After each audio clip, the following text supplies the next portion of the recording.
Systems, training and support, the three pillars of business success. In this episode, John Tonkin from Brain in a Box challenges the common belief that systems alone are enough to run a successful business. He introduces the concept of the three pillars, systems, training and support, and explains why all three are essential for sustainable business operations.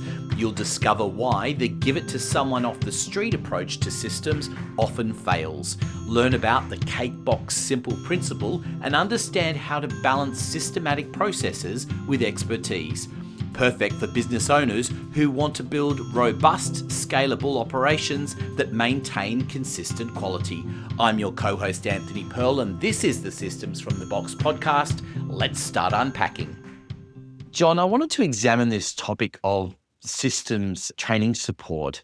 It's something that you and I touched on off air a little bit, and it's a really interesting idea, this, because it's one thing to build the system. It's another thing that you need someone to actually train other people in that system and be able to oversee the system on an ongoing basis, isn't it? It's not just a case of, hey, let's build it and that'll be the end of it. Yeah. If I go back, and I've heard in different business groups I relate to or am part of, I've heard this same message said in different ways. Your systems should be so good that you can give it to somebody off the street and they should be able to do it competently. Now, I think I cringe every time I hear that, because I think you do not understand what you say. You know, really, you can't be understanding it, because no one's going to do that. We wouldn't sort of say, oh, Jim, look, we need a new pilot for that big airliner there, and we couldn't find one, but here's the instruction, here's the systems to run that plane, fly that plane. Could you go and do it? We wouldn't do that. We wouldn't say, we need surgery done on somebody. Here's the procedure for doing that surgery. Could you go and do it, please? So it's not realistic. For some things, it might be. One of the things we talk about, and we mentioned this in our ebook, 11 Steps to Better Systems, and we talk about making things cake box simple. And cake box simple is a fantastic approach that we can use in some things, but not everything. To make something cake box simple, and I'll use the example of the cake box, we're in the supermarket with a child, and the child reaches up and says, Daddy, I want to make that cake. I want to make that cake. That really looks lovely. And so we look at it. What attracted them in the first place? They saw the picture of the cake on the front. And so we now get it down. This might be a 9, 10, 11, 12-year-old child. And they're looking at it on the front, and it shows a picture of exactly the cake they want, obviously. And if you turn it over, you're looking at some of the best instructions you're going to read anywhere, because those instructions have to be able to help that child make that cake just like it looks on the front, or pretty close to it. And it's almost always the case. So there are some things that we can actually have it so that they are going to be cake box simple. Some things we can say, if you do this, do this, do this, do this, it will work properly. And you look at IKEA and you look at places like that, where if you put it together, it should look like this. So that leg you've got poking out sideways is wrong, and so on. So we got little things like that. Those extra screws that you found, they were spares. I'm sure they put them in their spares. Yeah. So we know that it isn't just a matter of sort of making everything cake box simple, because everything can't be, because some things are much more complex. And so that's where we now have to realize that we need to have something where you have to have the system. Here is exactly how we're going to do it, but I'm going to have to train you in doing that so that you can do it competently when I'm not there. Because if you think about it, all that we've got otherwise is, if I say, here is how to change something very complicated on this big complicated engine, if I have to stand there and tell you, well, I may as well do it with you, I may as well do it myself. So the only way I can get it so that you can do that is to give you the system and then train you in doing that and help fine tune your actions as you go through it, and then hand it over to you at some stage. But as I hand it over to you, having given you the system and provided training, which isn't just necessarily a once through. It'll probably be iterative. At the end of that, I would still be providing support, which is where we're going along and saying, hey, yeah, that's right. Yep, you've got that. That's exactly right. You're doing that properly. Fantastic. Thanks, Jim. And so on. Support can be those little things where it's either a positive or a sanctioning thing where we're saying, hey, whoops, no. Please don't put it down there. It should go over there. Remember? That's right. Remember we said that we're always going to put it there, etc.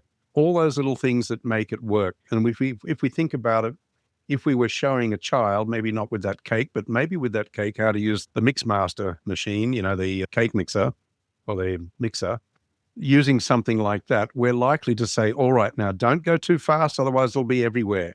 And don't do this and do that, and more do's than don'ts, hopefully. But we're going to go through and eventually that child can make that cake, or in this case, that person can put together that or work on that engine and make it operate the way it's supposed to. But it's always going to be a matter of, here's the system, here's how we believe is the best way of doing it, the one best way of doing it. We are now going to train you in how to do that using this very system, not using something else, not just, oh, look, it's there if you want to look at it, but I'm going to show you how to do it. That's not the right idea. So we've got the system, we've got the training we provide, and then we continue to provide support. And sometimes when we provide support, because we're watching as well, that's what support also means, not just giving support, but also watching and assessing. Sometimes it may be that we realize, you know what, they actually haven't picked this bit up. They need more assistance on that. They need more help there. And so it may well be a matter then of going back and saying, hey, can we go, I think we might go through how we do this bit again. And so you may then jump straight back into the systems plus training bit again to build that up. And it's going to be like that all the time. Why do people do refresher courses? Because they're stupid? No, because they do things and they build habits, and not all those habits are good. So we want to make it so that we don't have habits guiding us. We want good practice, good business practice guiding us. So that's where, Cakebox Simple is really the same thing, because here's the image, here's what done looks like, here's the instruction to do it, and you'll have mum or dad or someone else or your own experience guiding you. But now, if we don't have that, we're going to need something else. So systems plus training plus support. I love that Cakebox Simple example, because what comes into that as well, anyone that's baked a cake or done any kind of cooking, there are two types of people. There are the people that read the recipe and do things exactly as the recipe says. It says half a teaspoon of, there will be exactly half a teaspoon of. Then there are others that kind of go, yeah, it's roughly, it's intuition, right? And we have that in business as well, that there are things that you know how to do because it's intuitive. And sometimes, you know what, we've got to ramp this up just a little bit more in this particular situation. Whereas other times we got to, pull it down a little bit. How do you account for that in a system?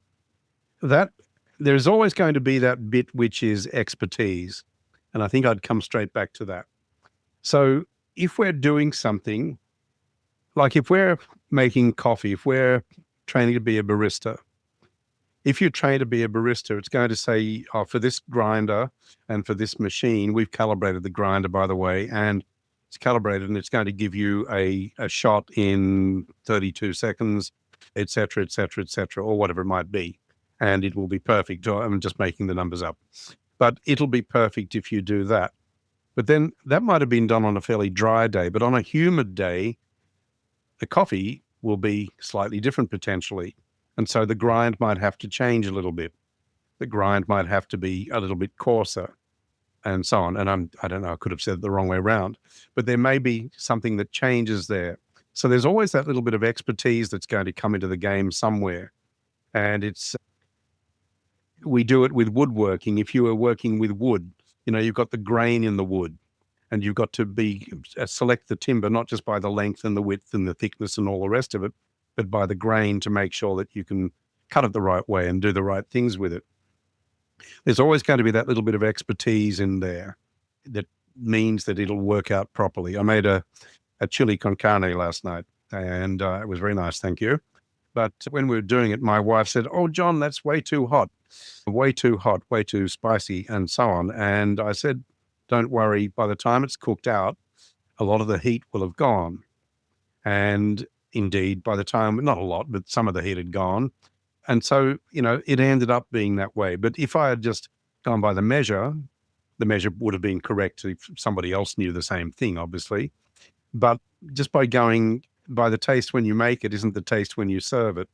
And it's the same with so many things we cook. It's a matter of that expertise coming into the game somewhere. Because I can guarantee, having cooked for 12 years professionally, that many years ago, that there are a lot of things that aren't written down. If you look at the repertoire, which is a repertoire is a book that has all the standard recipes that everyone in a proper kitchen should know. However, it has the items, it doesn't have the amounts. Well, the version I looked at didn't have the amounts. So it doesn't give you a recipe with amounts. It doesn't say, 200 grams of this and 100 grams of that and so on. It simply says, these are the things you need. And it's just using it as a little aide-memoire, a little reminder of what's in it rather than the actual content of that. So there's always going to be room for that expertise component in there with most things. With most, absolutely. Hey, John, I just want to take a break from the main part of the podcast for a moment so you can tell us a little bit more about Brain in a Box. So Brain in a Box the idea started when I was working in corporate. I was working in a couple of major companies, internationals, and I decided that when I went out and started my first business in 2000, that it was going to use the same principles as I had done in corporate world to capture systems and to make them accessible to the team. But I thought, I've got to be able to do this for small business, small to medium business, and that's what we focus on. So we work with the business owner, with the team, to capture what the business does, and then to minimize the risk by going through and looking at all the risks that we have to manage, make sure we capture those and manage them effectively, and also to achieve the benefit. And then we make all that. That's just effectively what it is. Now, I'm going to come back to that whole idea of expertise. In fact, I think there's a whole episode that we can do on that. But I wanted to bring it back to where we started the conversation, which is really around the idea of training and support, because yes, there's got to be a little bit of intuition, as we were just saying there, but realistically in a business, you need someone who does take ownership of these systems and the idea of training and overseeing people, and how important is it as well to have that person have the ability to have authority to say, you're not doing that right. Yeah.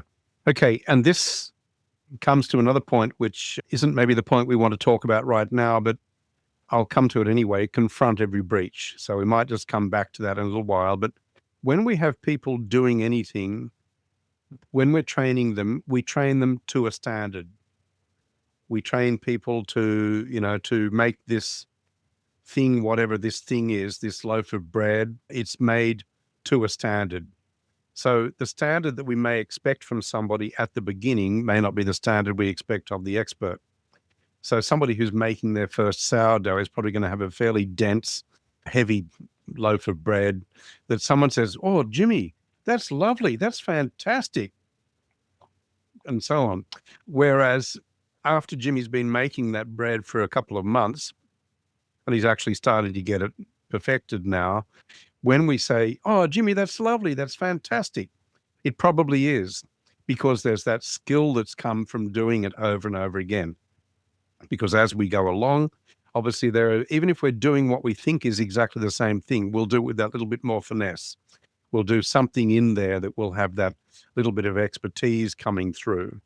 And so that's part of what the support is as well. Remember, so systems plus training plus support. The systems is the actual instruction, if you like, the steps to follow to get there, with all the different variations that it might be in that process. The training is us making sure that we overlay that system with the expertise that we can give. And so that's an important point to note. We're actually overlaying the expertise on top of the system with the expectation that the person learning that system or being shown that system will absorb the expertise that goes on top of the step 1, step 2, step 3, etc., and so on. And again, when we're going around and providing support, we're going to be going through with that and saying, that's fantastic. You've improved that so much since yesterday or whatever, and so on, because we do want to acknowledge that expertise. Nothing succeeds like success. We see it where a child learning, if they're told all the time that they are failing, they will almost certainly end up failing. Whereas if they're told that they are succeeding, that they're doing well, they will start to actually do well if you tell them at the right time. If you tell them when they're doing rubbish, they probably won't get better. But, if there's an element of truth in what you're telling them, the feedback that gives them that positive recognition of what they're doing, they're likely to keep on improving.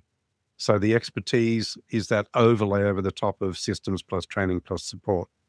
We're trying to transfer more and more of it. And then the last little bit of it is where with the support, we're trying to make sure we get that last little bit of expertise across, or as I said before, we would recognize that we need to come back and retrain something, or we may actually recognize that there's an improvement in the system. Yeah, that's an important point there is the improvement part, because it could just be that, whether it's one day there's a realization or somebody's seen something where they go, oh, what if we just added a little bit of, using a cooking analogy, what if we added a little extra pinch of salt at this point? What would it do to the overall end result? And that could be huge. So it's also in this whole idea of this system for training and support and the expertise layered in there. Somewhere there has to be the ability to make some small shifts that are going to improve the system. Yes and no. So that's where we come to change management. And change management is such an incredibly important thing to do with systems. What changes do we allow? What changes don't we allow? Some changes will be a change in expertise level. So now it's okay, I'll let Jim do that because now he understands bread making and I'm happy for him to do that. Whereas somebody doing it the first day, what are you doing? That's stupid. It will end up being horrible, and so on. So there are different levels of understanding there. And obviously in business, we want to make sure that when we have 24 Rolls Royces going off the production line, they all go off with the same level of quality. If we allow that little bit of customization, which Rolls Royce does because they do all the finishing is done by hand, generally speaking, everything's aligned by hand and so on, it will be very, very good. But those are master craftsmen doing that. Most of us don't have master craftsmen in the business. So what we have to do is to take the ability to make changes away from the operator, the user, the worker, to a certain extent, and build them into the system to a larger extent. So the more skilled or the more expert is the worker, the less oversight there will be, and potentially the more opportunity for them to refine something to suit. The less skill there is in the working team, or the less detailed the systems, for that matter. That's wrong. Not the less detailed the systems. The less prescriptive is the system, the more monitoring you've got to do. You've got to monitor what they're doing because you haven't got it covered in the system. So you're either going to be letting somebody be an expert and refine something as they go a little bit. We don't want that, generally speaking, in business. We want to have the same outcome every time. So therefore, we're either going to have good, strong systems or good, strong supervision, which is what I was trying to say a moment ago. Strong supervision means we got 1.5 people doing one person's job. So therefore, if we can pull back that extra half supervision into the process, we will end up with something better. And that's, again, the importance of systems plus training plus support. Before you go, don't forget to hit the subscribe button on whatever platform you're tuned to. Thank you for listening to the Systems from the Box podcast featuring John Tonkin from Brain in a Box. Details on how to contact John and his team are in the show notes, along with other valuable links you don't want to miss. This podcast is produced by Podcast Done For You. I'm Anthony Pearl. We look forward to your company on the next episode.